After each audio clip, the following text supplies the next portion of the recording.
오늘 말씀의 제목은 예수를 깊이 생각하라 라는 제목으로 하나님 말씀 전하겠습니다. 예수를 깊이 생각하라. 여러분, 이 앞에 한번 화면을 한번 보시겠어요? 자, 2060명이 한 자리에서 사망을 했고요, 68조 7145억 원이라는 재산의 손실이 일어났고요, 인류 역사상 가장 충격적인 테러가 생중계된, 여러분 이 사건이 뭔지 혹시 아십니까? 오, 누구예요? 이제 신학교 가더니 이제 기타도 치고 오늘 찬양단 아주 열심히 잘 하더라고요. 아주. 네, 그렇습니다. 자, 이 테러는 바로 9.11 테러입니다. 여러분, 이 9.11 테러는 2001년도에 미국 뉴욕에 있던 한 복판에 일어났던 테러 사건입니다. 2001년 9월 11일에 이슬람의 극단 조직이, 테러 조직인 알카에다에 의해서 자행된 끔찍한 테러입니다. 이 이슬람 테러 조직이 항공기를 납치를 해서 미국의 경제의 심장부인 뉴욕에서, 그리고 그 뉴욕에서도 가장 아이코닉한 굉장히 중요한 빌딩이었던 이른바 쌍둥이 빌딩 두 개가 똑같이 생겨서 100층이 넘는 쌍둥이 빌딩, 이게 뭐 영어로 월드 트레이드 센터라고 하는데, 그러니까 세계 무역 센터이거든요. 이 세계 무역 센터를 그대로 충돌을 시켜서 이 100층이 넘는 건물 두 개가 그대로 무너진 자살 테러 사건입니다. 이 사건으로 무려 2,600명이 넘는 사망자가 발생을 했고, 건물을 포함해서 복구하는 데 구제 비용이 뭐 사실은 더 많다고 합니다. 근데 68조, 한 70조 이상, 우리 돈이 아니니까 별로 와닿지 않겠지만 70조, 한 번이라도 만져봤으면 좋겠는, 한 번이라도 내 통장에 그 1000분의 1이라도 찍혀봤으면 좋겠는, 많이 격하게 고개를 끄덕이는 그 엄청난 돈이 복구 비용으로 들어간 천문학적인 재산 피해를 입혔던 사건입니다. 그런데 한 자리에서 무려 2,600명이 사망한 이 어마어마한 사건을 미리 예견한 사람이 한 명 있었는데, 그 사람의 이름이 릭 레스콜라라는 사람입니다. 이 사건을 미리 예견을 했던 사람이 있어요. 그러니까 세계 무역센터에 본사를 두고 있었던 한 투자 회사가 있었습니다. 아주 유명한 회사인데 한 번쯤은 들어봤을 수 있어요. 모건 스탠리라고 하는 주식 투자 회사인데, 여기에 보안 책임자였습니다. 이 사람이. 이 보안 책임자였던 릭 레스콜라가 테러가 있기 수년 전부터 테러의 위험에 대해서 경고를 하면서 대비책을 세워야 한다라고 의견을 제시를 했어요. 근데 그 제안을 다 귀담아 듣지 않았습니다. 보안 담당자, 그러니까 일개의 보안 담당자가 하는 이야기를 그 콧대 높은 사람들이 그냥 무시하고 비아냥거렸습니다. 그러다가 결국에 몇 년 뒤에 그가 예견한 대로 테러가 일어났고 수많은 희생자와 재산 피해가 발생하게 됩니다. 저는 여러분 이 사건을 직접 목격을 했습니다. 물론 TV로 이제 직접 목격을 했는데, TV로 목격을 했어요. 2001년 9월 11일 안 태어났었던 사람 손 들어보세요. 거의 다. 이혜림 청년 안 태어났어요? 안 태어났어요? 그래요? 다 안 태어났어요? 아니죠? 그죠? 도영이, 그래. 미안해, 도영아. 2001년도 9월 11일에 제가 기억하기로 제가 고등학생 때였나? 중학생? 고등학생 때였나 봐요. 그때 9시 뉴스데스크를 봤거든요. 근데 9시 뉴스데스크를 KBS 뉴스데스크를 틀었는데, 트는 순간에 가서 이렇게 박는 거예요. 꼬라박는다는 말이 은어인가요? 박는 거예요. 너무 놀래갖고, 왜 놀랬냐면은 제가 초등학교 때 미국에 어떤 일이 있어갖고 잠깐 간 적이 있거든요. 가족들이 다 같이. 근데 그때 제가 관광지로 꼭 사람들이 뉴욕에 가면 가는 곳이 그 쌍둥이 빌딩이에요. 세계무역센터. 제가 갔었던 곳이니까 더 궁금했죠. 더 놀랐죠. 가서 관광을 했던 곳이기 때문에 직접 봤던 그 건물이, 어마어마한 건물이 무너지는 장면을 생중계로 전 세계에 방송을 하는데 사실 엄청난 충격이었습니다. 근데 저는 오늘 설교를 준비하면서 이 사건과 함께 이 릭 레스콜라의 이야기를 전해 듣고 묵상하면서 이 이야기가 우리의 모습과 같구나라는 생각을 좀 해봤습니다. 여러분, 테러의 죽음보다 더 무서운 지옥과 심판, 지옥에 대한 심판, 천국과 지옥에 대한 이야기, 심판과 죽음에 대해서 우리가 매주 설교를 통해서 그리고 매일 말씀 큐티를 통해서 경고의 말씀을 전해 듣고 있습니다. 그런데 많은 학생 청년들이 이 말씀에 귀를 기울이지 않고 무시하고 그냥 콧방구를 낀다는 거예요. 사랑하는 여러분, 그러니까 언제 어떻게 천국과 지옥의 구원과 심판의 때가 올지 모르는데 그거를 무시하면서 오늘도 그저 그런 한 번의 예배에 있는 설교의 내용으로 이 이야기들을 말씀을 그냥 듣고 이 예배를 지나치려고 하는 사람들이 있다면은 하나님께서 여러분들을 보시면서 마음이 어떨 것 같으세요? 얼마나 답답하시겠습니까? 그런데 여러분, 9.11 테러 사건의 이 릭 레스콜라는 보안 담당자로 수많은 모건 스탠리 직원들을 대상으로 이 9.11 테러가 있기 전에 혼자 이 테러에 대한 위험성에 대해서 경고를 했는데 받아들여지지 않았죠. 그럼에도 불구하고 이 릭 레스콜라가 했던 게 뭐였냐면 큰 건물에 있는 경우에 미국에서는 작은 건물이든 큰 건물이든 그렇게 공공시설물들에서는 항상 하는 게 뭐냐면 소방안전 관련 재난 대피 훈련들을 항상 합니다. 학교에서도 정기적으로 있어요. 그런데 이 월드 트레이드 센터가 어떤 곳입니까? 하루에도 말할 수 없는 천문학적인 돈이 왔다 갔다 하는 그런 시설이잖아요.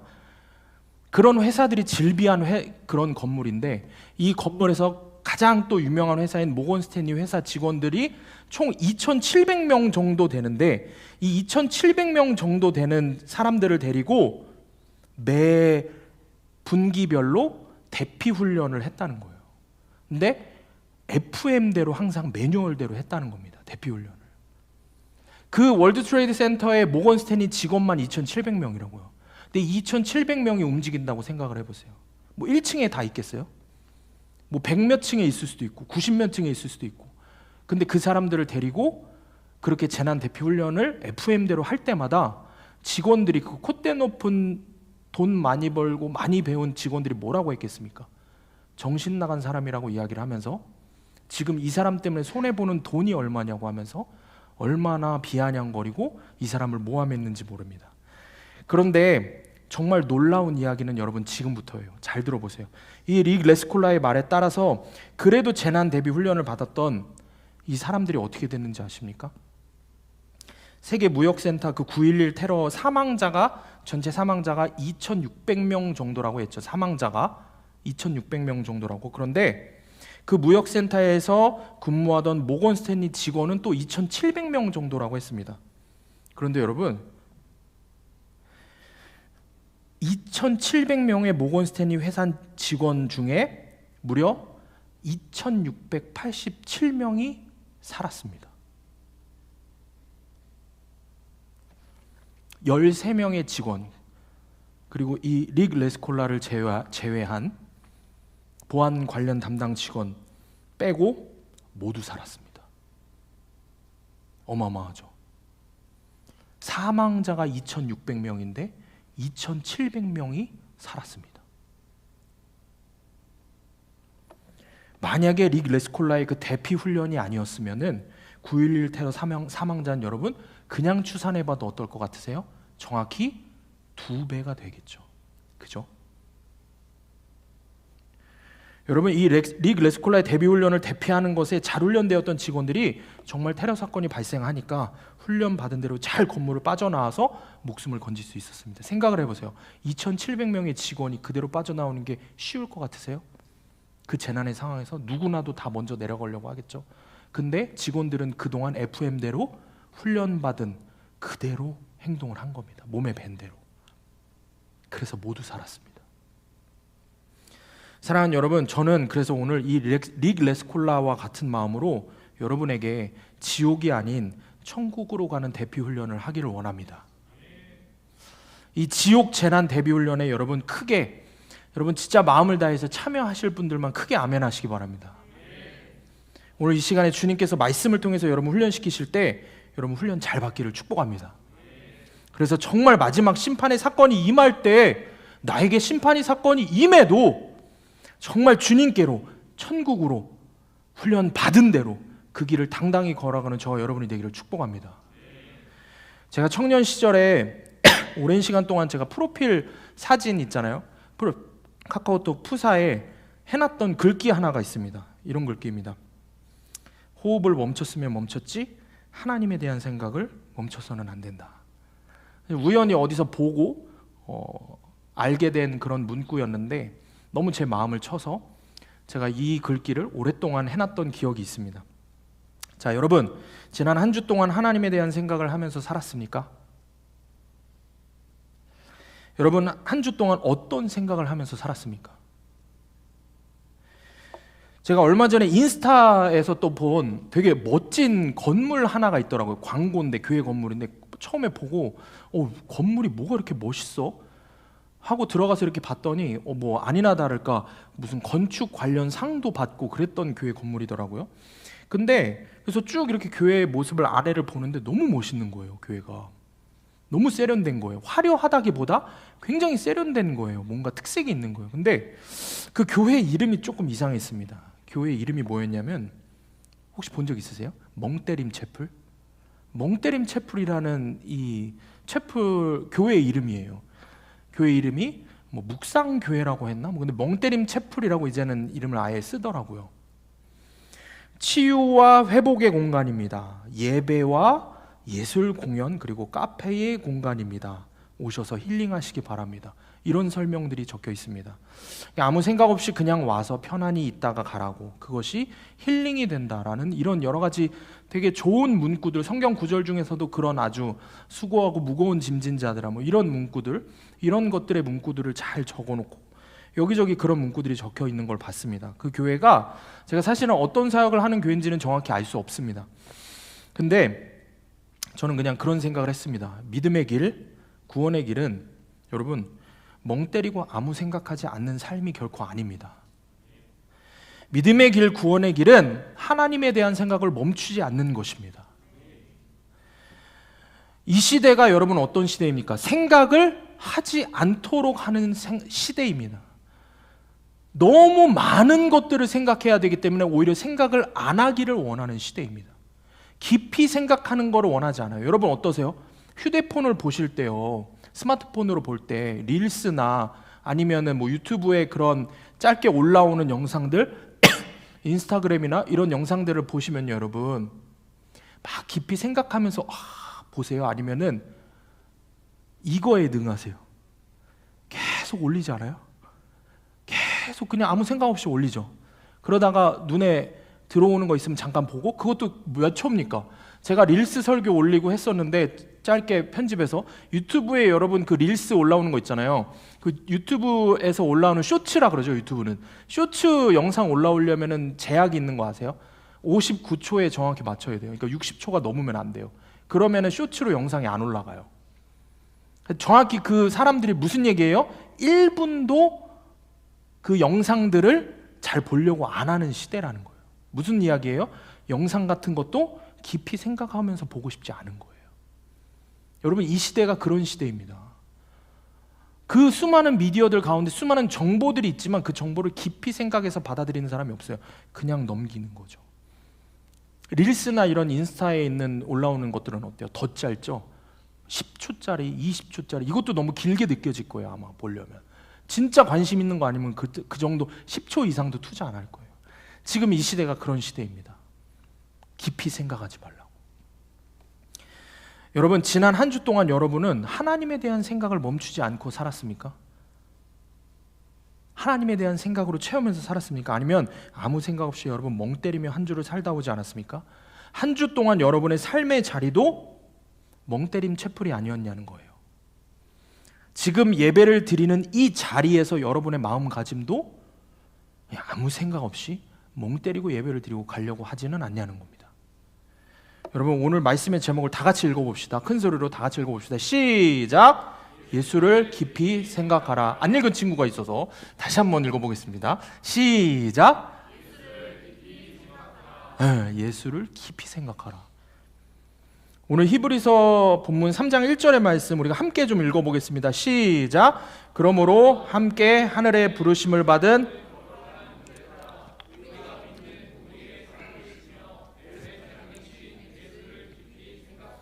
아멘. 자, 예수님에 대해서 여러분 깊이 생각하셔야 됩니다. 예수님에 대한 생각으로 여러분 채워나가셔야 됩니다. 말씀은 우리에게 예수님만을 깊이 생각하는 자가 하나님의 자녀라고 말씀하고 있습니다. 여러분 잘 들으세요. 멍 때리면 지옥 갑니다. 멍 때리면 지옥 갑니다. 아무 생각 없이 살면 반드시 지옥 갑니다. 오늘 선포되는 하나님 말씀 한 귀로 듣고 한 귀로 흘리면 그냥 무시해버리면 지옥 심판이라는 테러의 현장에서 여러분 결코 살아남을 수 없습니다. 사랑하는 여러분, 예수를 깊이 생각하시길 바랍니다. 호흡을 멈추면 멈췄지 예수님에 대한 생각을 멈추지 마시길 바랍니다. 그것이 저와 여러분이 지옥 심판이라고 하는 이 테러의 현장에서 살아남을 수 있는 유일한 길이 되는 것입니다. 자, 그렇다면 왜 우리가 예수님을 깊이 생각을 해야 되는지 오늘 성경은 그 이유에 대해서 말씀을 하고 있습니다. 첫 번째로 함께 읽겠습니다. 첫 번째, 시작. 예수님은 나를 구원하시려 부요가 아닌 고난을 선택하셨기 때문입니다. 자, 오늘 본문의 10절 말씀 제가 쉬운 성경으로 한번 읽어보겠습니다. 하나님께서는 많은 믿음의 자녀들이 그분의 영광을 함께 누리게 되길 바라셨습니다. 그래서 사람들을 구원하시기 위해 고난을 통해서 예수님을 완전한 구원자가 되게 하신 것입니다. 자, 사람들을 구원하시기 위해 고난을 통해 예수님을 완전한 구원자가 되게 하셨다 말씀하셨습니다. 사람들을 구원하시기 위해 고난을 통해 예수님을 구원자로 만드셨다. 사랑하는 여러분, 예수님께서 저와 여러분을 구원하시기 위해 고난을 선택하셨습니다. 아멘? 기꺼이 부요함이 아니라 기꺼이 고난을 선택하셔서 우리에게 구원이라는 은혜를 선물로 주셨습니다. 여러분, 예수님을 깊이 생각한다는 게 뭔지 아세요? 예수님을 깊이 생각한다는 건 내가 짊어졌어야 할, 내가 감당했어야 할 죽음의 심판, 죽음의 그 고난, 그걸 주님이 대신 짊어지신 것에 대해서 깊이 생각하는 것입니다. 아멘? 그 놀라운 은혜, 도저히 이해가 되지 않는 주님의 사랑을, 그 사랑을 깊이 생각하고 또 생각하고 또 생각하면서 주님이 십자가 앞에서 우는 겁니다. 주님 앞에서 통곡하고 가슴을 치면서 주님께 이렇게 고백을 하는 거예요. 주님, 당신은 하나님의 아들이십니다. 당신은 세상에서 가장 부요하신 분이십니다. 당신은 세상에서 가장 아름다운 분입니다. 당신은 세상에서 가장 완전하신 분입니다. 당신은 세상에서 가장 높임을 받으실 분입니다. 당신은 결코 십자가 고난을 받으시면 안 되는 분입니다. 당신은 결코 십자가의 치욕을 받으시면 안 되는 분입니다. 당신은 결코 십자가의 고통을 받으시면 안 되는 분입니다. 당신은 결코 십자가의 죽음을 받으시면 안 되는 분입니다. 그런데 당신은 기꺼이 부요가 아닌 고난을 선택하셨습니다. 주님에 대해서 이렇게 생각하고 또 생각하고 또 생각하고 나에게 부요가 아닌 고난을 선택하심으로 나에게 구원의 은혜를 주신 그 주님을 생각하는 것이, 그것이 우리가 해야 할 도리인 것입니다. 사랑하는 여러분, 저와 여러분을 위해, 여러분을 구원하기 위해 부요가 아닌 십자가 고난을 우리 주님이 선택하셨습니다. 사랑하는 여러분, 여러분 구원하시려고 부요가 아닌 고난을 선택하신 예수 그리스도를 깊이 생각하시기를 축복합니다. 80년대 초에 모두가 참 힘들게 살던 시절에 그때 있었던 되게 감동적인 이야기 하나가 있습니다. 정말 힘들게 국수를 삶아 먹으면서 이 담임 목사님과 함께 몇 명 안 되는 청년들과 젊은 집사님 하나가 이 개척교회를 등짐을 메고 직접 벽돌을 쌓으면서 교회를 건축을 했던 아주 어려운 그런 교회가 하나 있었습니다. 개척교회가 하나 있었는데, 한 번은 어렵게 정말 어려운데 돈도 없는데 상황도 안 되는데 어렵게 준비를 해서 학생 청년들을 데리고 담임 목사님과 그 젊은 집사님이 함께 여름 수련회를 떠났습니다. 이 여름 수련회를 떠났는데 이 학생 청년들이 여름 수련회 가서 제일 많이 하는 게 뭐예요? 어디서 노는 거예요? 개울가에서, 바닷가에서 물놀이를 하는 거죠. 여름인데 물놀이를 하다가, 너무 즐겁게 물놀이를 하다가 한 청년이 급류에 휘말려서 익사를 해서 죽는 사건이 하나 발생을 하게 됩니다. 근데 문제는 그 친구가 익사를 한 것보다 더 큰 문제, 그쵸? 어떤 문제가 생겼냐면 그 청년의 부모님이 하나님을 믿지 않는 분이었어요. 교회를 와서 교회를 다 때려부시고 난리가 난 거예요. 그리고 어떻게 했겠어요? 경찰서에 신고를 한 거예요. 내 아들 살려내라고. 그래서 교회를 상대로 고소를 했습니다. 교회의 과실이 인정이 돼서 이제 담임 목사님이 처벌을 받아야 하는 그런 상황에 놓이게 됐습니다. 목사님은 당시에 이 개척교회 목사님은 당시 사모님 계셨고 아들 하나, 딸 하나 이렇게 있었습니다. 목사님이 처벌을 받아야 하니까 가족들에게 작별 인사를 하고 경찰서로 출두를 했습니다. 경찰서로 출두를 했는데 이게 더 황당한 일이 발생을 합니다. 이미 교회의 담당자가 왔다는 겁니다. 교회 담당자가 와서 이미 조사를 받고 있다는 거예요.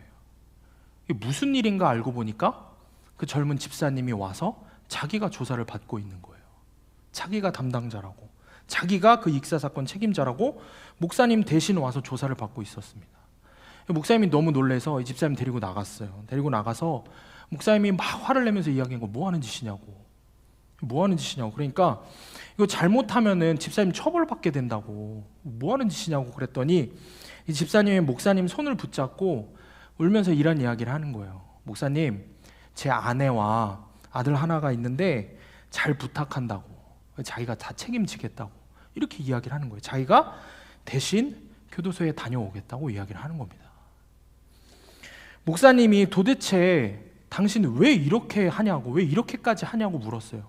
이 집사님이, 젊은 집사님이 이야기를 했어요. 자기는 어려서부터 가족과 세상으로부터 버림을 받아서 고아로 힘들게 살았다는 거예요.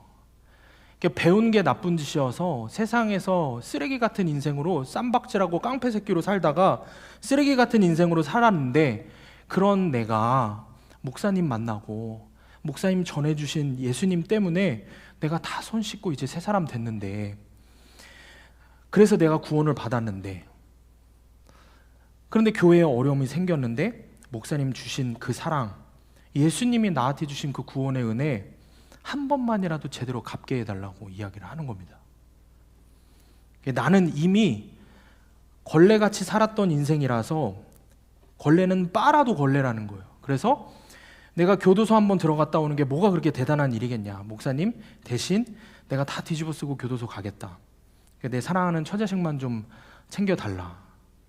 목사님이 극구 반대했지만 결국엔 그 집사님 고집을 꺾지를 못해서 목사님 대신에 그 모든 사건을 다 뒤집어 쓰고 이 집사님이 교도소를 갔다 왔습니다.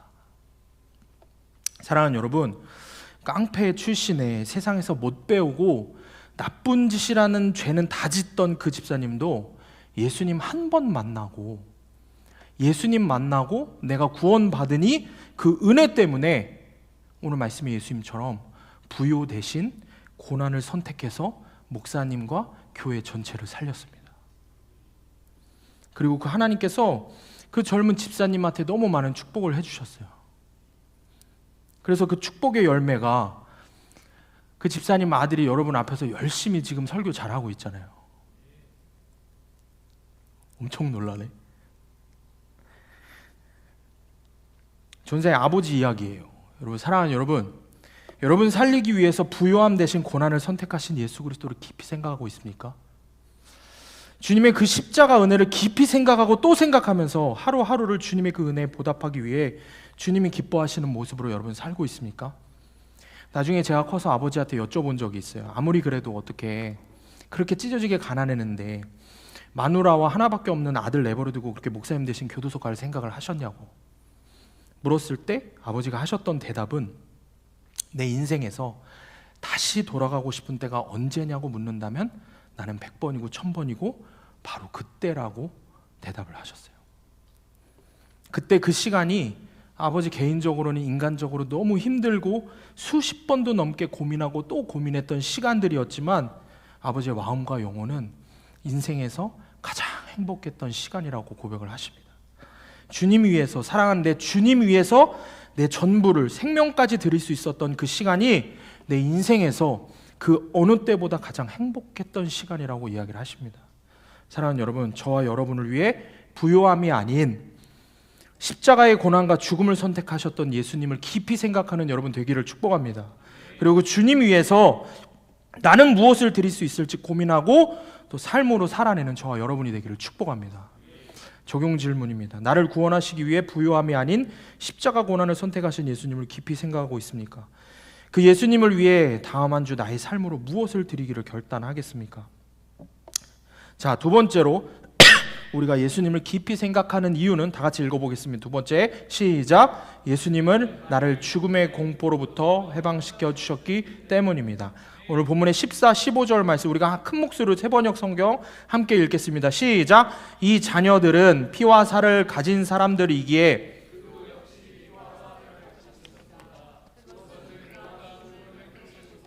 죽음의 세력을 쥐고 있는 자, 곧 악마를 멸하시고 또 일생 동안 죽음의 공포 때문에 종로로 가는 사람들을 해방시키시기 위함이었습니다. 아멘. 자, 15절 말씀에 주목합시다. 일생 동안 죽음의 공포 때문에 종로로 가는 사람들을 해방시키기 위함이다. 여러분, 우리가 이 세상에서 사실 가장 두려워하는 게 뭘까요? 제가 한번 생각을 해봤어요. 여러분들이 뭐를 두려워하면서 살까? 뭐 이런 거 아닐까요? 친구들에게 왕따 당하는 거, 소외당하는 거, 전교 1등 하다가 성적 뚝 떨어지는 거, 사랑하는 여자친구, 뭐 남자친구에게 차이는 거, 그토록 가고 싶은 학교 가지 못해서 떨어지는 거. 뭐 대학생들, 우리 지금 대학생들을 두고 한 얘기 아니에요. 너네들 두고 하는 얘기야. 그럴 수도 있죠. 이거, 그리고 뭐 부모님과 피 터지게 싸우는 거. 여러분, 여기 있는 항목들 중에 하나라도 여러분에게 해당된다고 하면 힘들어요, 안 힘들어요? 힘들어요. 벌써부터 지금 시험 들으려고 하는 친구들 있으면 안 돼요. 저는 여러분 사랑해서 하는 이야기예요. 잘 들어야 돼요. 알겠죠? 자, 그런데 여러분, 제가 위에 뭐라고 썼어요? 그리스도인의 부등식이라고 했죠. 자, 한번 생각해 보세요. 지금 만약에 내가 이런 상황을 겪고 있다고 하면은 아마 이거보다 더 힘든 건 없을 거예요. 그죠? 이 사건을 맞닥뜨렸다고 하면.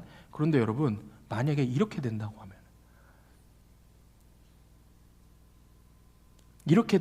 여러분 어떨 것 같으세요?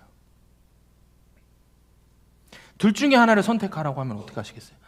우리 전교 1등 하다가 성적 뚝 떨어지는 거하고 영원한 죽음을 하고 둘 중에 어떤 거 선택할래, 강병재? 대답을 할 필요가 없지 않아요? 평생 1등 안 해도 좋으니까. 그렇지 않아요? 힘들죠. 전교 1등 하다 성적 뚝 떨어지는 거 힘들겠죠. 자존심 상하겠죠. 뭐라 그랬죠? 그 K군 그 유명한 어록 중에 뭐죠? 감히, 예. K군에게 뭐라 그랬죠? 그런 합당하지 못한 점수다. 막 이런 표현을 하면서 막 그런 이야기들을 큐티 나름 때 했다고 해요. 레전드 뭐 어록 아주 뭐 성경책 하나 써야 될 것 같은데, 그렇다고 한들 죽음과 비교가 되겠습니까? 자, 여기 여러분, 여기서 자, 제가 알고 있는, 여기서 거의 이제 벗어나갈 사람이 없는데 부모님과 피 터지게 싸우는 거, 부모님과 피 터지게 싸우는 친구들, 얼마나, 우리 학생 청년들, 뭐 학생들, 특히 우리 학생들, 그게 정말 힘들죠. 여러분들의 그 고통과 아픔을 제가 무시하는 게 결코 아니에요. 무슨 말인지 알죠? 그게 아프지 않다는 게 아니에요. 그게 아프지 않지만 그게 정말 여러분들이 세상에서 가장 아플 것 같기 때문에 제가 써놓은 거예요. 여기 있는 것들이 정말 아플 거예요. 그런데 영원한 죽음보다 그게 더 아프지는 않다는 거예요. 영원한 죽음보다.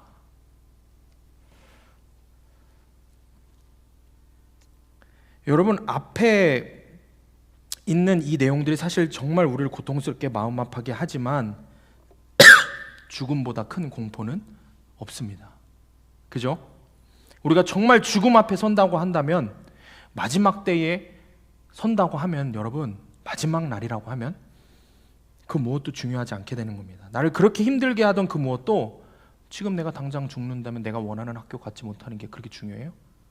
중요하지 않아요. 그렇게 그걸 갖고 뭐 힘들어하고 할 수 있죠. 학교 떨어진 친구들 아직 없지만, 아직 결과가 다 안 나와서 원하는 학교 가지 못하는 거 내가 니네보다 잘 알아. 나는 미국 가서 돈을 얼마를 쳐들여서 했는데도 첫 해에 학교 떨어졌어.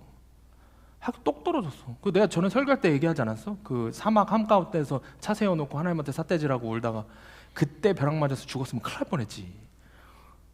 그게 그렇게 아무리 힘들다고 한들 죽음의 공포 앞에서 마지막 때라면은 당장 내가 죽는다면 죽음보다 힘들지 않아요. 그렇게 힘들던 것들이 더 이상 힘들게 여겨지지 않을 것입니다. 여러분, 우리는 세상의 사람들처럼 그저 오늘 하루만 그렇게 사는 사람이 아니죠. 조금 더 생각해서 지혜로운 세상 사람들이라도 자신의 삶 전체를 본다고 해도 기껏해야 100년 정도의 이 땅에서의 삶만 생각하는 인생. 우리는 그런 인생도 아닙니다. 그죠? 우리는 영혼을 바라보면서 사는 사람들입니다. 영원을 바라보면서 사는 사람입니다. 아멘. 우리는 당장 오늘이나 내일에 힘들고 힘들지 않음 이런 것도 울고 웃는 사건들 때문에 살고 죽는 사람이 아닙니다. 우리는 당장 10년, 20년에 30년, 내 삶에 100년이라고 쳐도 그까짓 거에 대해서 중요하게 그것 때문에 울고 웃을 사람이 아닙니다.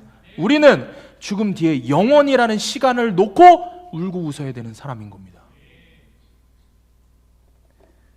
여러분, 그게 그리스도인이고 그게 예수님의 사람입니다. 영원한 생명이냐 영원한 죽음이냐 이 문제보다 친구들에게 왕따 당하는 거, 성적 떨어지는 거, 애인에게 차이는 거, 학교 가고 싶은데 가지 못한 거, 부모님과 관계에서 어려움이 생기는 거, 이것들이 생명과 죽음의 문제보다 결코 크지 않다는 것입니다. 그런데 오늘 본문에서 예수님께서 이 문제를 분명하게 해결해 주셨다라고 말씀을 합니다. 일평생 이 죽음의 공포 안에서 살고 있어야 하는 우리를 자유롭게 하시고 해방시키기 위해서 주님 기꺼이 십자가에서 죽으셨다. 그 나에게 가장 중요한 문제인 삶과 죽음, 생명과 죽음, 영원이라는 시간 동안에 살 것인지 죽을 것에 대한 문제, 그것에 대한 죽음에 대한 공포를 자유롭게 하고 해방시켜 주시기 위해서 예수님이 십자가에서 죽으셨다는 것입니다. 우리가 깊이 생각해야 하는 그 예수는 바로 그런 분이라는 것입니다. 우리가 예수를 깊이 생각해야 하는 이유는 우리를 죽음의 공포로부터 해방시키실 유일한 분이시기 때문입니다. 사랑하는 여러분, 그 어떤 것보다 예수님에 대한 생각을 내려놓는 어리석은 짓을 하지 마시길 바랍니다. 여러분 앞에 있는 그 문제들에 사로잡혀서 예배 드리면서도 예수님에 대한 생각을 내려놓고 예배를 드리지 말고, 찬양을 하고 기도를 하면서도 내 문제만 이야기를 하고 하나님 앞에서 그리스도인이라는 이름표를 달고 살면서도 여전히 문제가 생기면은 세상 사람들과 똑같이, 아니 세상 사람들보다 더하게 하나님 없는 사람처럼 살지 말고 그때 더욱 예수 그리스도를 깊이 생각하는 여러분 되기를 원합니다. 그때 예수님을 더 바라보고 예수님을 깊이 생각해야 예수님 주시는 참된 자유를 누릴 수 있는 겁니다. 그게 믿음인 겁니다. 예수님 깊이 생각하시기를 바랍니다. 여러분이 손에 쥐고 있는, 마음에 가득 품고 있는 바로 그 문제, 그 문제보다 더 중요한 문제를 해결해 주신, 죽음의 문제를 해결해 주신, 그래서 모든 문제의 근원이 되시고 해결이 되시는, 해답이 되시는 예수님만 깊이 생각하시길 바랍니다. 제가 얼마 전에 들었던 설교에서 한 목사님이 이제 마가의 다락방에 계신 한 목사님 이야기를 들으면서 중과 깡패에 대한 이야기를 하나 듣게 됐습니다. 좀 재밌는 이야기인데 제가 재밌게 할 수 있을지 모르겠어요. 박보영 목사님 집회에, 그 마가의 다락방 우리가 갔었죠. 마가의 다락방 집회에 한 번은 2019년도에 굉장히 예배를 드리는데 모든 성도님들이, 우리가 가서 예배 드릴 때 누구만 쳐다봤어요? 박보영 목사님만 쳐다봤죠. 하도 설교를 들었으니까 얼마나 대단한 분이실까, 진짜 성자이실까, 그러면서 이제 말씀을 들었어요. 근데 한 번 예배를 드리는데 모든 성도님들이 박보영 목사님을 안 쳐다보는 날이 있었대요. 그게 언제냐면은 웬 스님 한 분이 와서 예배를 드리는 거예요. 마가다락방 그 교회에서. 근데 이 스님이 예배를 드리다가 갑자기 예배 중간에 일어나서 뒤로 나가는 거예요. 그러니까 또 일제히 다 쳐다보는 거야. 우르르 다 쳐다보는 거야. 박보영 목사님도 아닌 척 하시면서 설교를 하시지만 굉장히 이제 막 시선이 가는 이런 재밌는 상황이 연출이 된 거예요. 이게 근데 어떻게 이 스님이 이 마가의 다락방에 와서 예배를 드렸을까 알고 보니까 이 스님이 허리가 굉장히 아팠대요. 허리가 굉장히 아픈 분이었는데, 아이패드 왜 접니? 허리가 굉장히 아팠는데, 허리가 굉장히 아파서 고통받고 있었던 중에 한 번은 꿈을 꾸는데 꿈에서 재밌는 꿈을 하나 꾼 거예요. 무슨 꿈을 꿨냐면은 호숫가 하나가 나오더래요. 근데 그 호숫가에 이 물이 있는데 호숫가 물을 마시고 싶더래. 그래서 꿈에서 그 물을 마셨대. 근데 그 물이 너무 달콤하고 시원하더라는 거야. 물이 달콤하고 쉽다고 하니까 우리 돼지파들은 지금 이제 비만인들은 이해가 안 가죠. 물이 왜 달콤하고 시원한가? 아닌 척하고 지금 웃지 말고. 자, 물이 달콤하고 시원하더래요. 근데 그 물을 먹고 났는데 꿈에서 허리가 하나도 안 아프더래요. 그러고 났는데 호숫가에서 메아리 쳐서 나는 소리가 하나 있었대요. 무슨 소리였냐면은 너무 신기한 경험이잖아요. 무슨 소리냐면 박보영 목사를 찾아가라 그러더래요. 별로 놀라지도 않네. 정확하게 그분은 박보영이 누군지도 몰랐대요. 그래서 검색을 한 거예요. 너무 그 이름을 잊어버리겠어요? 안 잊어버리겠어요? 못 잊어버리죠. 왜 더 놀라운 건 뭐냐면은 일어났는데 잠에서 깼는데 허리가 아플까요? 안 아플까요? 허리가 안 아픈 거예요. 허리가 다 나은 거예요. 진짜로. 병원에서도 못 고치는 허리가 난 거예요. 그래서 이분이 누구를 찾아갔겠어요? 박보영 목사님 찾아간 거예요. 검색을 해서 찾아간 거예요. 그래서 마가의 다락방 가서 예배를 드린 거예요. 박보영 목사님이 그래서 우리 교회도 오셨던 임진영 목사님한테 맡기셨대요. 너가 좀 데리고 복음 전하고 좀 해봐라. 임진영 목사님이 이 스님을 이제 케어를 하고 복음을 전해야 되는데 좀 짓궂게 장난을 한번 치고 싶더래요. 그래서 이제 만나야 되잖아요. 근데 이제 어디서 만나자 그랬냐면 명동 있죠. 명동 한복판에서 제일 맛있는 갈비탕 집에서 만나자 그랬대요. 그 생각을 했대요. 과연 이 스님이 정말 고승 아주 대단한 고승인지 아니면 땡스인지 뭔지 알죠? 땡스인지 궁금하더라는 거예요. 만났어요. 만났더니 이 스님이 저는 국물만 먹습니다 하면서 국물만 이렇게 먹었으면 아주 대단한 스님일 텐데 아주 살까지 쪽쪽 다 발라 드시면서 여기 맛집이네요. 목사님 여기 맛집이네요. 이러더라는 거예요. 그래서 목사님 속으로 생각했을 때 에휴 이거 땡스구나 그러셨다는 거예요. 그러고 나서 이제 카페를 가셨대요. 카페를 가셨더니 카페에 갔더니 어때요? 임진영 목사님 딱 봤을 때 정장 입고 만약에 딱 서 있다 그러면 뭐처럼 보여요? 직업이 딱 봐도 임진영 목사님처럼 보일 거란 말이에요. 왜냐하면 옆에 누가 서 있으니까 스님이 서 있고 함께 옆에 정장을 딱 입은 누가 봐도 목사님처럼 생긴 준수한 얼굴이 서 있으니까 그렇게 둘이 스님과 목사님이 들어가니까 어때요? 카페에 들어가니까 모든 사람들이 다 일제히 쳐다보는 거예요.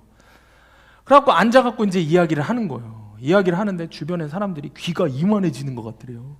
둘이 목사님과 스님이 무슨 얘기하는 거야. 그래서 이제 목사님 뭘 하셨겠어요? 복음을 전하기 시작을 했어요. 복음을 전했는데 이 땡스님이 결국에는 다 복음을 듣고 나서 결국에 하시는 말이 뭐였냐면은 이런 거예요. 그렇게 놀라운 기적을 체험하고도 다 알겠는데 엄청난 기적을 체험했으니까 예수님 살아계시는 것도 믿을 수밖에 없는 거예요. 이게 엄청난 경험을 했잖아. 그런 엄청난 경험을 했는데 예수님 만나는 경험을 한 거죠. 근데 뭐라고 그랬냐면은 걱정을 하나 하는 거예요. 자기가 서울의 어느 유명한 그 절에서 있는데 산에 거기다 뭐라고 얘기를 하고 나와야 되는지 모르겠다는 거예요. 좀 두렵다는 거예요. 그게. 그래서 결론적으로 뭐 여러 이야기들이 있지만 결론적으로 지금도 현재 그분은 거기서 열심히 하고 계시는 거예요. 열심히 스님으로 계시는 거예요. 놀랍죠? 자, 그랬어요. 예수님을 만나고도 그런 삶을 결국에 지금도 살고 있습니다. 반면에 깡패 한 명 이야기가 있습니다. 지금은 몇 주 전에 마가의 다락방에서 이분이 간사로 임명을 받았대요. 강한수라고 하는 형제더라고요. 저도 하도 설교에서 많이 들어서 이 친구가 굉장히 유명한 칼잡이였대요. 굉장히 유명한 칼잡이고 안성에서 뭐 활동을 하다가 나중에 수원의 전국구 조직에서 굉장히 뭐 높은 위치까지 올라갔던 사람이래요. 무서운 분이래요. 그런데 이분이 이제 박보영 목사님 데리고 키웠던 아이 중에 하나였어요. 어렸을 때. 그러다가 목사님의 사랑을 잊지를 못해서 목사님을 다시 찾아온 거예요. 커서. 유명한 조폭이 되고 나서도. 그러고 나서 목사님한테 케어를 받으면서 거기서 이제 나오게 되는 과정이었던 거예요. 조직에서. 그게 동일한 시기였어요. 2019년도. 또 박보영 목사님이 임진영 목사님한테 맡겼다는 거예요. 너가 강한수 형제를 좀 케어를 해라. 날이면 날마다 임진호 목사님이 불러내서 밥 먹으면서 복음 전하고 말씀 가르치고 믿음의 길을 가는 거에 대해서 가르쳤대요. 그런데 문제가 임진호 목사님이 2019년도에 한 일주일 정도 미국에를 다녀오실 일이 있어서 집회를 가셨는데 걱정이 되더래요. 이 친구가 뻑하면은 친구들 한번 만나고 나면 눈이 바뀌는 거예요. 이게 걱정이 되는 거예요. 그래서 당부를 하고 신신당부를 하고 갔는데도 마음이 걱정이 된 거예요. 그리고 이제 일주일 뒤에 돌아왔어요. 이제 눈을 보면 알 거 아니에요. 근데 눈이 말똥말똥한 거예요. 그래서 너무 놀라고 감사해서 잘 있었냐 그랬더니 이 강한수 형제가 이런 얘기를 하더라는 거예요. 자기가 원래 꿈을 잘 안 꾸는 사람이래요. 근데 목사님 가신 동안에 6일 동안 매일 꿈을 꿨대요. 6일 동안 매일 꿈을 꿨는데 매일 하루하루 꿈속에서 2명의 사람을 만났대요. 첫째 날, 둘째 날, 셋째 날 되니까 너무 다 다른 사람들을 만난 거예요. 꿈속에서. 이상하더래요. 그래서 노트에 적어놨대요, 이름을. 6명의 이름을 적어놨대요. 그러고서는 기도를 하는데 하나님이 마음속에 그렇게 말씀하시더래요. 독사다 그러시더라는 거예요. 너에게 독사 같은 사람들이다 라고 얘기를 하시더래요. 그래서 이 강한수 형제가 무슨 뜻이지? 그래서 결국엔 6일 동안에 12명의 사람들의 이름을 적어놓은 거예요. 근데 이 사람들이 누구냐면 세상에 있을 때 이 강한수 형제를 그렇게 사랑하고 도와주고 챙겨줬던 동료들, 친구들인 거예요. 아주 좋은, 강한수 형제한테는 너무 좋은 사람인 거예요. 근데 하나님 보시기에는 독사와 같은 자들이다. 그래서 이들을 만나지 말아야 된다라는 마음을 주신 건데 자기도 모르게 그 일주일 6일 중에 한 명을 만나고 왔대요. 근데 그 한 명을 만나고 오면서 어땠냐면 평소 같으면 자기 너무 친한 친구잖아요. 그러니까 친구를 만나고 오면 어떻겠어요? 서희가 지민이를 만나면 어떻겠어요? 기분이 나쁘겠죠. 기분이 너무 좋겠죠. 만나고 같이 있으면은 만나면 좋은 친구 그런 친구들인데 분위기 어떡할 거야. 그런데 그 친구 한 명을 만나고 돌아오는데 마음이 그렇게 불편하더래요. 그러면서 내가 이 세상 친구들을 만나면 안 되겠구나라는 분명한 확신이 섰다는 거예요. 자, 그런 엄청난 특별한 체험을 하고 난 뒤에 이 강한수 형제가 또 믿음의 길 가운데에서 그런 세상의 것들을, 조폭이나 이런 것들을 다 끊어버리고 지금은 동인천에 있는 노숙자들을 섬기는 곳에서 사역을 하고 있는데 사역자들도 일주일이면 7일 다 나가지 못한대요. 왜냐면 너무 힘들어서 노숙자분들을 섬기는 게 정말 쉽지가 않대요. 그분들 다 샤워시켜드리고 밥 먹여드리고 수발 들고 하는 게 쉽지 않은 거예요. 근데 이 강한수 형제 직업이 뭐였다고요? 조폭이었다고요. 근데 지금까지 몇 년 동안 단 하루도 빠짐없이 나가서 그 사람들을 섬기고 있는데 임진영 목사님 그러셨대요.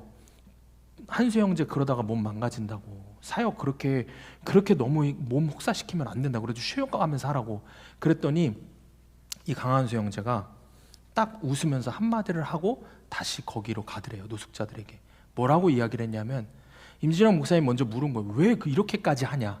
그랬더니 강한수 형제가 이렇게 이야기를 했다는 거예요. 예수님이 그렇게 하는 걸 기뻐하신다고 배웠습니다. 그러고 웃으면서 가더래요. 임진영 목사님 마음에 그 한마디가 아직도 박혀 있다는 거예요. 예수님이 그렇게 하신다는 걸 기뻐하신다고 배웠습니다. 그러니까 그렇게 사는 거예요. 사랑하는 여러분, 두 사람 모두 예수님을 만났습니다. 그리고 자신을 영원한 죽음으로부터 해방시킬 주님을 앞에 두고 한 사람은 세상 걱정 그거 하나 내려놓지 못해서 예수님 깊이 생각하지 않고 결국 다시 산으로 갔습니다.